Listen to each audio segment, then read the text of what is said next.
Bonjour Gilles Averrousse. Bonjour. Merci d'avoir accepté notre invitation. La Berry qui va investir Gaston Petit donc à partir de septembre pour faire des économies sur la Tremblère. Bruno Allègre nous l'a dit ce matin, c'est aussi grâce au bon rapport avec la mairie, c'est un geste supplémentaire que vous faites. C'est un geste, nous l'avions annoncé dès la fin du championnat, nous allions soutenir la Berrichonne, quel que soit son avenir à la prochaine rentrée, qu'elle soit reléguée en national ou qu'elle se maintienne en Ligue 2, nous allions l'accompagner au même niveau que ce que nous faisions l'année précédente. J'avais bon espoir qu'on reste en Ligue 2, d'ailleurs je faisais partie de ceux qui ne me satisfaisaient pas d'une relégation. Certains disaient c'est un mal pour un bien. Moi, j'ai toujours déclaré que c'était pas un mal pour un bien, qu'il fallait absolument rester en Ligue 2. Je suis content qu'aujourd'hui la voie s'éclaircisse un peu, même si rien n'est encore définitivement acquis. Enfin pour le stade qui appartient à la ville, là pour le coup c'est une mise à disposition en fait supplémentaire que vous faites par rapport en plus de la subvention. Exactement, Enfin, c'est oui. une mise à disposition supplémentaire qui fait suite à une première phase qui avait consisté à inclure la boutique dans cet espace Gaston Petit. Et on va avoir maintenant la palette complète des activités avec l'accueil de l'équipe pro sur ce site.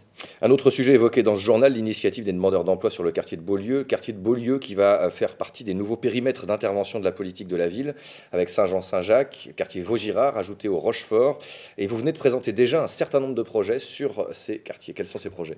On s'est beaucoup battu auprès de l'État pour être reconnu quartier prioritaire sur les trois zones principales que sont Saint-Jean, Saint-Jacques d'un côté, Beaulieu d'un autre et Vaugirard, les Rocheforts en troisième site. J'essaierai d'en défendre un quatrième auprès du préfet dans les jours qui viennent. C'est celui du secteur Touvent, un secteur qui a tendance à s'appauvrir, où il faut qu'on intervienne également.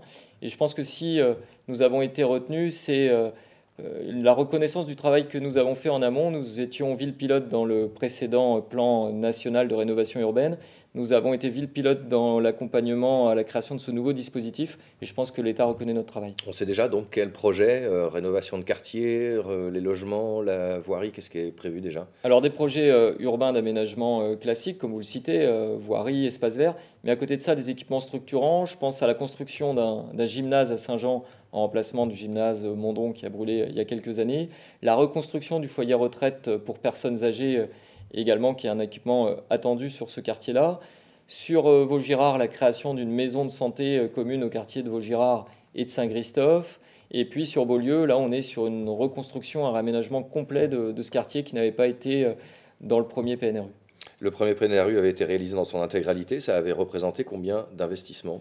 85 millions d'euros environ, répartis à 40% entre les bailleurs sociaux, c'est-à-dire l'OPAC et Scalis, 40% État par l'Agence nationale de rénovation urbaine et 20% Ville de Châteauroux. Vous avez déjà fixé un plafond pour le prochain, non? On est sur un objectif de 100 millions d'euros de travaux sur une durée plus longue, c'est-à-dire une dizaine d'années.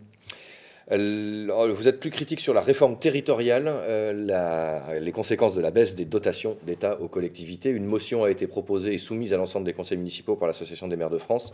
Et vous l'avez, vous aussi, fait voter vendredi dernier. Absolument, on était avec la ville d'Issoudun la première ville du département à apporter notre soutien à cette motion. Une réforme dont on ne voit pas l'intérêt ni même l'objectif, une réforme qui est faite à la hussarde, très rapidement par le gouvernement, en définissant des nouveaux contours territoriaux. Vous avez vu les propositions en termes de réorganisation régionale, la proposition de supprimer le département à très moyen terme, sans qu'on ne sache quel est l'objectif. Est-ce que c'est de faire des économies? Est-ce que c'est de se réorganiser différemment? Moi, je suis contre cette régionalisation forcée qu'on veut nous imposer. En revanche, j'étais pour une départementalisation renforcée, c'est-à-dire par exemple la fusion des trois chambres consulaires que sont la chambre de métier, la chambre d'agriculture et la chambre de commerce et d'industrie. Je pense que ça aurait été une bonne proposition de faire un seul établissement plutôt que de régionaliser les trois établissements. Et sur l'échelle du département, l'agglo reste comme elle est. L'intercommunalité, la montée à un seuil de 20 000, c'est dangereux ou comment vous Alors voyez ça? l'agglomération est évidemment pas concernée Concerné. par cette montée de seuil puisque nous sommes déjà à près de 80 000 habitants. En ruralité, les communes qui sont concernées pour passer de ce seuil de 5 000 à 20 000, c'est forcément du cas par cas. Je crois qu'il faut laisser les maires être décisionnaires de leur avenir. Il ne faut pas imposer de formules mathématiques qui sont forcément bêtes et méchantes. C'est-à-dire 20 000 habitants dans un secteur, ça va être très pertinent. Dans un autre qui est très peu peuplé, ça va être ingérable au quotidien. Autre sujet d'actualité, la réforme des rythmes scolaires. Vous étiez démarqué en renvoyant la balle à l'inspecteur d'académie. Le CDEM a voté lundi à une courte majorité le principe des trois quarts d'heure du soir. Comment ça va se passer du coup pour la mise en place à Châteauroux? Cette réforme, sur le fond, elle est stupide. Vous savez que l'objectif, c'était de faire que la semaine des enfants soit mieux répartie et qu'ils aient 5 matinées de travail consécutive, du lundi au vendredi, avec une demi-journée à compenser d'une manière ou d'une autre, répartie sur la semaine en fonction des propositions locales. Nous n'avons pas réussi à avoir de consensus avec les conseils d'école, d'où la décision de l'inspecteur d'académie de fixer 3/4 d'heure chaque soir, le lundi, le mardi, jeudi et vendredi. Nous prenons acte de cette décision, qui n'est pas la nôtre, une réforme encore une fois que nous ne partageons pas, d'ailleurs comme la majorité des syndicats, et nous allons mettre en place un système d'activité intermédiaire entre l'heure de sortie de l'école, qui va tourner aux environs de 15h45, pour aller jusqu'à 16h30, l'heure à laquelle commence la garderie. Mais ça ne sera pas que de la garderie. Ce ne sera pas que de la garderie, mais ce ne sera pas le même niveau d'activité périscolaire que nous aurions pu faire sur une demi-journée, comme nous le proposions aux écoles, où là nous avions les moyens en temps et en moyens d'aller sur des équipements culturels, sur des équipements sportifs. En 45 minutes, on a le temps de rien faire. Dernier point, rapidement, c'est vrai que c'est l'un des gros chantiers aux ans. Inauguration, pose de la première pierre, vous fixez une nouvelle échéance, 15 ans pour une création significative d'emplois. C'est une forme de prudence. Ça, c'est notre priorité, le développement économique. Aux ans, la reconversion du 517e régiment du train qui le jouxte. Un objectif de création d'emplois fixé à 4000 créations d'emplois sur 10 à 15 ans, en fonction de la réussite du projet. Je crois qu'il faut se fixer des objectifs ambitieux. Il ne faut pas avoir peur de les annoncer. On dit que c'est des effets d'annonce, tout ça.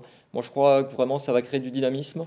On a déjà des entreprises qui ont annoncé leur intérêt. Huawei dans les télécommunications, Sanei dans les ascenseurs. Ce matin, je recevais un courrier de Schneider Electric qui me fait part de son intérêt pour ce projet. Voilà, je crois qu'il ne faut pas avoir peur d'être ambitieux. C'est dans l'intérêt de notre territoire, mais surtout des habitants, que de créer de l'emploi et donc du pouvoir d'achat. Une dernière question, très rapidement, personnellement, après une campagne très compliquée, ça fait 2 mois et demi, 3 mois, vous avez pris vos marques. 2 mois et demi, effectivement. Depuis que nous sommes installés à la fois à la ville et à la communauté d'agglomération, les équipes, les différents élus, que ce soit les maires adjoints, les vice-présidents de l'agglomération, ont maintenant pris leur marque, ont beaucoup travaillé depuis 2 mois. On a l'impression que c'est loin déjà, cette fin d'élection municipale, alors que c'était hier. Voilà, tout le monde commence à sentir un peu la fatigue des premières semaines, mais nous sommes vraiment déterminés et avons la volonté, je dirais que c'est de la bonne fatigue, c'est de la fatigue du travail. C'est là encore une fois, c'était notre slogan de campagne, mais une nouvelle ambition pour Châteauroux qui est en train de devenir réalité. Merci beaucoup Gilles Averroux D'avoir été notre invité aujourd'hui. Merci.